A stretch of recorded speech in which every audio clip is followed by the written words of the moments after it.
In this 4-part series, get an inside look on the making of one of the most anticipated titles in gaming history. This is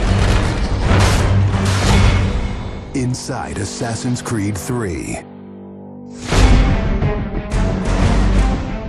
Ever since Europeans arrived in North America, they had been involved in shipping goods back and forth across the Atlantic Ocean. In order to make this economic system work, the British tried to control the goods that are going to the colonies. And it was this goods coming back and forth which made a few places on eastern North America important. Whether it's the Boston Tea Party or the Boston Massacre. Fire! We have these big historical events that we can situate our game around. All of these events that people have a rough understanding of, but they've really never experienced.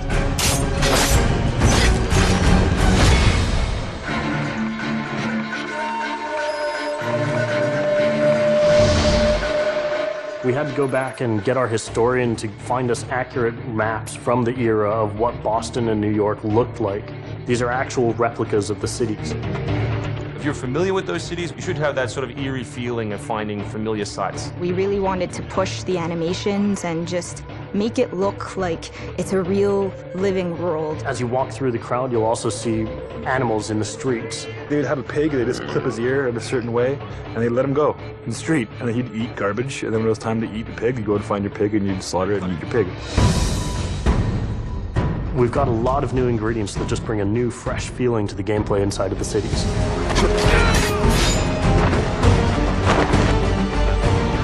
We have these great new stalking zones that you're going to find throughout the cities. It's a great way for you to remain hidden from your enemies and actually be able to sneak up to them so that you could assassinate. We've got this amazing dynamic weather system in, so we can see not just the time of day passing, but also going in and seeing the same environments, not just in the summer, but in the winter as well.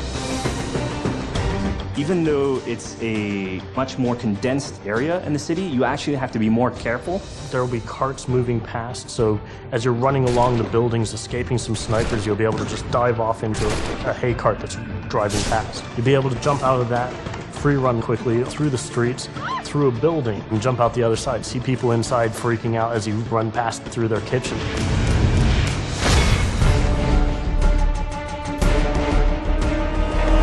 Living on the frontier was extremely difficult. Not only did you have harsh winters, cold, freezing temperatures, in the summer you had heat, humidity, so it was a gamble every year that you were out on the frontier, whether you're going to make it or not.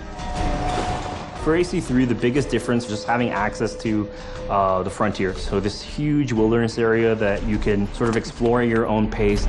It's a forest, the navigation in a very new environment, and a very organic environment as well. In the frontier, you'll be able to navigate through deep snow, but also snow does impact your gameplay. It will slow down you as well as your enemies. Once we decided that we were going to build the frontier, we realized obviously we need to populate that area. So animals became a very big deal.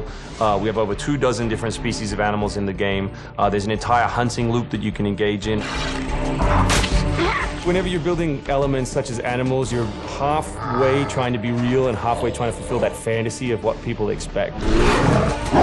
One of the great new features we have in the frontier is the new tree running. Connor being really fluid and being able to navigate through the trees. The frontier is really our new playground.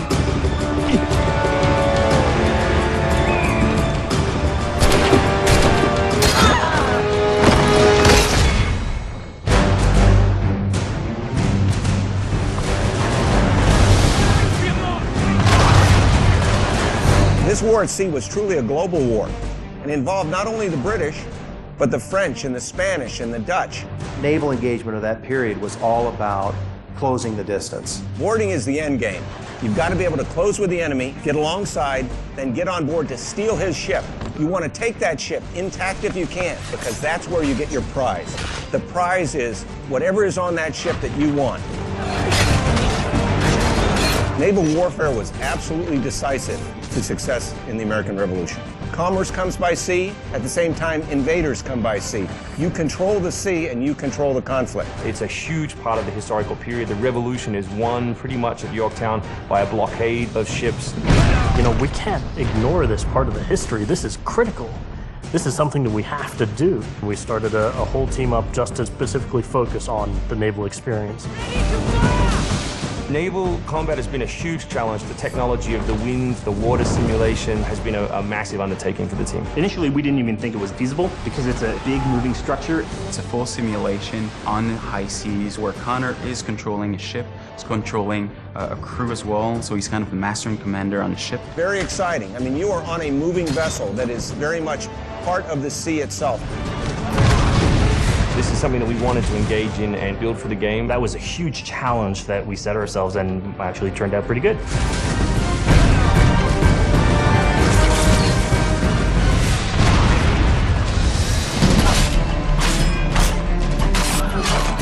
If you haven't played any Assassin's Creed games before, we really think this is a great point to get on board.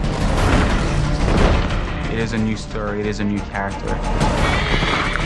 This team is full of people who love making Assassin's Creed, who are delivering just an astoundingly polished and fun experience.